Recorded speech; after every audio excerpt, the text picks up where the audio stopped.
আজ ১৩ই নভেম্বর। সবাইকে বলি সাবধান।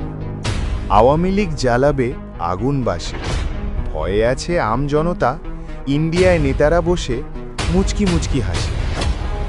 দেশের এমন বেহাল দশার নিয়ন্ত্রা তো কেউ দেয়। আওয়ামী লীগ ছাত্রলীগ যে যার মতো ছুটছে বুলেট সকাল আর সন্ধ্যায়। নাশকতা নিয়েও ওরা কতক ব্যবসা করে যাচ্ছে। কপাল পুরা আমজনতা দুর্ভাগ্য ভোগাচ্ছে। রাজনীতির এই নোংরা খেলা আর কতকাল চলবে? নাশকতায় আমারে দেশ আর কতবার জ্বলবে? আজ ১৩ই নভেম্বর, সবাইকে বলি সাবধান।